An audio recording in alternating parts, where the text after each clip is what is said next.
RK, இது ஒரு கூட்டணிக்கான சமிக்கை அப்படின்னு எதிர்க்கட்சி பார்க்குது, இது கலைஞருக்கான மரியாதை அப்படின்னு ஆளுங்கட்சி சொல்லுது. இது ரெண்டுக்குள்ள எது சரியா இருக்கு அல்லது ரெண்டுக்கும் இடையில ஏதாவது இருக்கா, எதையாவது பார்க்கணுமா?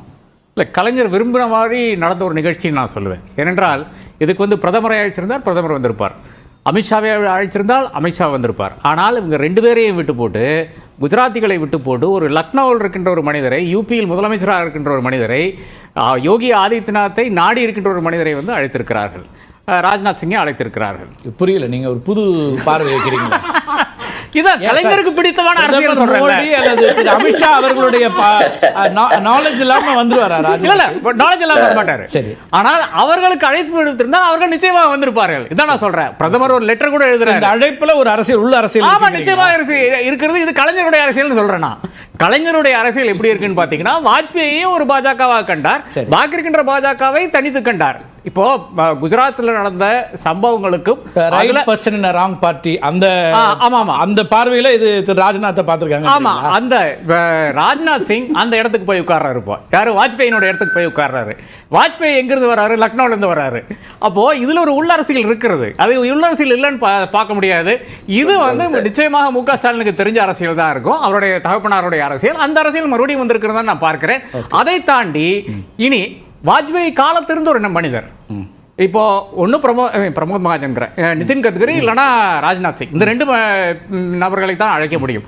இதில் யார் கொஞ்சம் இன்டலெக்சுவலி கேப்பபிள்னு பார்த்தீங்கன்னா, நான் நிதின் கட்கரியை மட்டம் தட்ட விரும்பவில்லை, பட் நிச்சயமாக அது ராஜ்நாத் சிங்காக தான் இருக்கும். அவருக்கு உருது மொழி தெரியும், கொஞ்சம் கவிதை எல்லாம் அவரும் படிப்பார், அந்த மாதிரி ஒரு நபர். அப்போ இந்த ஒரு செட்டப்பில் இங்கே இருக்கின்ற இன்று இருக்கின்ற யூனியன் கேபினெட்டுடைய செட்டப்பில், பாஜகவினுடைய செட்டப்பில் யார் ஒரு அக்செப்டபிள் ஃபேஸ்ன்னு பார்த்தீங்கன்னா, ஃப்ரண்ட் லைனை பொறுத்தவரையில் கூட ஃப்ரண்ட் லைனுக்கு கூட ராஜ்நாத் சிங் மட்டும்தான் இன்டர்வியூ கொடுப்பாரே தவிர இன்னைக்கு இருக்கின்ற வேற யாருமே 10 வருஷமா யாருமே இன்டர்வியூ கொடுத்ததில்லை பாஜக இருக்கின்ற தரப்புல. அப்போ அப்படி இருக்கின்ற ஒரு மனிதரை அழைத்து நான் சொல்றேன், கலைஞர் ரசித்திருப்பார். இந்த மாதிரி ஒரு விஷயம் சென்னையில் அரங்கேறுது, அதுவும் ராஜ்நாத் சிங்கினுடைய புகழாரம், அதுவும் நம்மளுக்கு கூடி உயர்த்தக்கூடிய அந்த விஷயம் எல்லாம், பல விஷயங்கள் கலைஞரை பற்றி பேசிய விஷயங்கள், அது அவர் படிச்சுட்டு வந்திருக்கிறார், வேற ஒன்றும் கிடையாது. அது மாதிரி ட்விட்டர்ல கூட மிக தெளிவாக அவர்கள் எந்த அளவுக்கு பிரைஸ் பண்ணியிருக்கான்னு பார்க்க ஆங்கிலத்தில் போட்டிருக்காரு. ஏன்னா தமிழர் படிக்க வேண்டும், தமிழகத்தில் இருக்கின்றவர் படிக்க வேண்டும் சொல்லிட்டு, யூஸ்வலாக பார்த்தீங்கன்னா ஹிந்தியில் தான் அவருடைய எல்லா ட்வீட்டும் இருக்கும். 2-3 ட்வீட்ஸ் அங்கங்க ஆங்கிலத்தில் இருக்கும். இது முழுக்க ஆங்கிலத்திலே போட்டிருக்கிறாரு. அதுவும் வேவர் என்ற வார்த்தையை வேவர் என்று போட்டுவிட்டு அதுக்கு ஹிந்தியில் கூட வேவர் என்று அதில் அவர் நெவர் வேவர்டுங்கிறது ஆன் நேஷனலிசம் அந்த மாதிரி விஷயங்கள்ல மிக தெளிவாக போட்டிருக்கிறார். அப்போ இது திமுகவினுடைய அரசியலினுடைய ஒரு பாகமாகத்தான் நான் பார்க்கிறேன். நிச்சயமாக கலைஞரசத்தை முதலமைச்சர் மு.க. ஸ்டாலின் இதுல அப்ளை பண்ணிருக்காருங்கிறீங்க? நிச்சயமா 100% பண்ணிருக்காரு. இல்லை என்றால் இந்த மாதிரியான ஒரு விஷயத்தினுடைய அவசியமே கிடையாது. இது ஒரு பார்ட். இன்னொன்னு சொல்லப்படுது, பிஜேபி இதை எப்படி அணுகுது அப்படிங்கிற ஒன்று இருக்கு. தேசிய அளவில், தமிழ்நாட்டில் ஒன்று, தேசிய அளவில் குறிப்பா இந்த வீடியோக்கள், கலைஞர் நாணய வீடியோக்கள்லாம் பீகார்லேயும் ஆந்திராலையும் அதிகமாக சர்க்குலேட் செய்யப்பட்டது பிஜேபியினுடைய குரூப்ஸில், வாட்ஸ்அப் குரூப்ஸில், அவங்களுடைய நெட்வொர்க்கில் அப்படிங்கிற செய்தியும் வருது. there's a message for Nitish Kumar and ஒரு நாயுடு அப்படின்னா, அவங்களும் ஒரு அரசியல் பிளே இதில் பண்ணுறாங்களா என்னன்னு அதை பார்க்க வேண்டியிருக்கு. இல்லை, பிஜேபி அது செய்யாத ஒரு வழி கிடையாது. இப்போ இங்கே அமித்ஷாவானாலும் சரி, நரேந்திர மோடி ஆனாலும் சரி, பேசுகிற பேச்சு என்ன? எங்களுக்கு எம்ஜிஆர் மிக பிடித்தமானவர், ஜெயலலிதா இந்த மாதிரி ஒரு ஆட்சியை நாங்கள் பார்த்தது கிடையாது என்று பேச வேண்டிய ஒரு சூழ்நிலைக்கு தமிழர்கள் கொண்டு வந்து விட்டார்கள். அதிமுக கொண்டு வந்துருச்சுன்னு வைக்கலாம். அடுத்த பக்கம் என்ன ஆகுது? கலைஞரை விட பெரிய ஆள் இல்லைன்னு சொல்லிட்டு ராஜ்நாத் சிங் பேசிக் கொண்டிருக்கிறார். இந்த விஷயங்கள் அவர்களுடைய அரசியலுக்கு நிச்சயமாக பயன்படுது. நீங்க சொல்றது மிக மிக முக்கியமான கருத்தாக நான் பார்க்கிறேன். ஏனென்றால் அது நாயுடுக்கானாலும் சரி, நிதிஷ்கானாலும் சரி, ஒரு தாக்கீதாக கூட எடுத்துக்கொள்ளலாம். பட் ஆனால் அது நிதிஷுக்கும் தெரியும், நாயுடுக்கும் தெரியும், இது அரசியல் கிடையாது. இந்த அரசியல் அவர்கள்ட்ட ஈடுபடாது. ஏனென்றால் அவர்களுக்கு மிக தெளிவாக தெரியும், நாயுடுக்கு தமிழகத்தில் இருக்கின்ற அமைச்சரவையில் அட்லீஸ்ட் ஒரு 1/2 டசன் பேரோடு பர்சனல் தொடர்பு இருக்கின்ற நபர்கள் இருக்கிறார்கள். அவர்கள் நைனா என்னாச்சு நைனான்னு கேட்டா சொல்லிட போறாங்க. அப்போ நிச்சயமாக பாஜகவினுடைய அந்த மாஸ் ஒரு பர்செப்ஷன் வார்ல நிச்சயமாக அது யூஸ்ஃபுல்லாக இருக்கும். ஆனால் அவர்களுடைய அரசியல்ல நிச்சயமாக யூஸ்ஃபுல்லாக இருக்காது என்று நான் கருதுகிறேன். ஓகே, முதல் கட்ட கருத்தை எடுத்துக்கிறேன். கூட்டணி கட்சியா இதை எப்படி பார்க்குறீங்க? ஒரு சங்கடம் இருக்கா? இதில் இல்லை, அதுக்கு முன்னாடி நாளில் தேநீர் விருந்தை புறக்கணிக்கிறோன்னு அத்தனை கட்சிகளும் அறிவிச்சிட்டாங்க. கூட்டணி கட்சிகள், திமுகவும் அறிவிச்சுது. ஆட்சியாக பங்கேற்கிறாங்க. திரு பாபு முருகன் சொல்கிறாரு, இதெல்லாம் ஒன்றா நடக்கிறப்ப இது ஒன்றும் சரியாக இருக்கா அப்படிங்கிற ஒரு கேள்வி. நேற்றைக்கு கூட்டணி கட்சியை சார்ந்தவர்களே 1-2 தலைவர்கள் பங்கேற்கலை.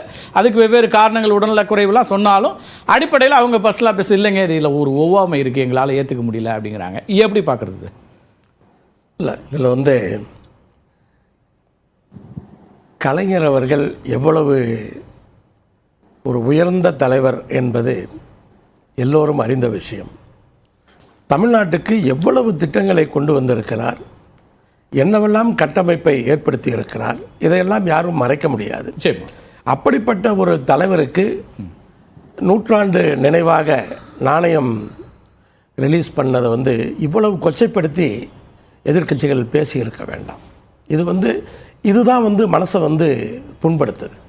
அதாவது எதிர்கருத்து உள்ளவர்கள் கூட அவர் செய்த பணிகளை ஏற்றுக்கொள்ள வேண்டும். ஏன்னா அவர் பண்ண அத்தனை கட்டமைப்பின் மீது தான் மற்ற ஆட்சிகள் நடந்திருக்கிறது.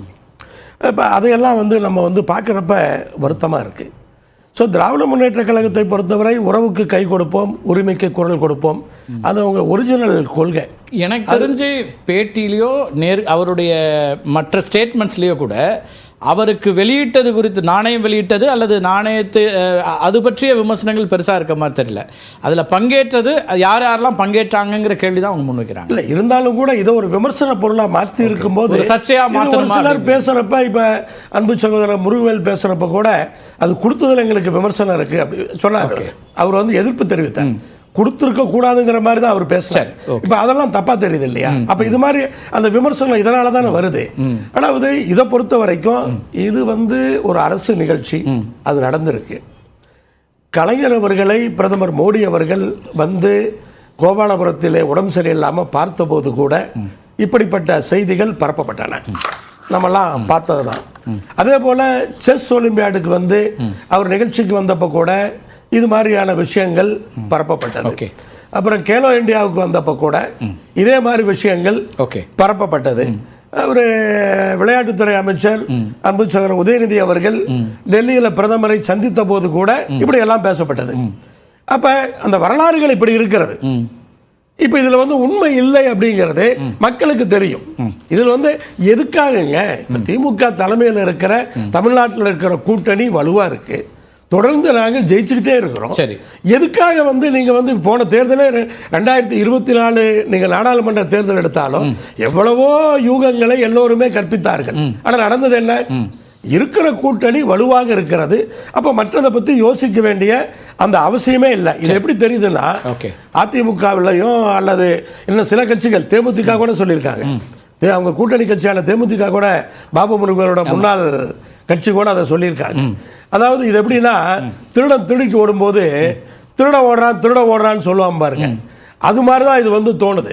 ஏன்னா இவங்க ஏன் இவங்க மேல சந்தேகம் வந்ததுன்னா, 2024 தேர்தலுக்கு முன்பு தேசிய ஜனநாயக கூட்டணியுடைய கூட்டம் டெல்லியில் நடந்த போது மரியாதைக்குரிய எடப்பாடி பழனிசாமி அவர்கள் டெல்லியில பிரதமருக்கு அருகில் அமர்ந்திருக்கிறார்.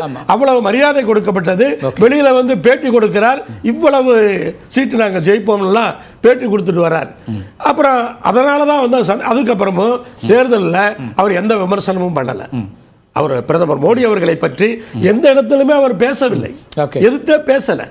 அப்ப அதாவது எதிரில் அவங்க உறவுல இருக்காங்க, ஒரு உள்நோக்கத்தோட இருக்காங்க அப்படின்னு சொல்றதுக்கும், இவங்க திராவிட முன்னேற்ற கழகத்துக்கு மேல, தமிழ்நாட்டு முதலமைச்சர் மேல இன்னைக்கு இது மாதிரி சொல்றதுக்கும் வித்தியாசம் இருக்கு.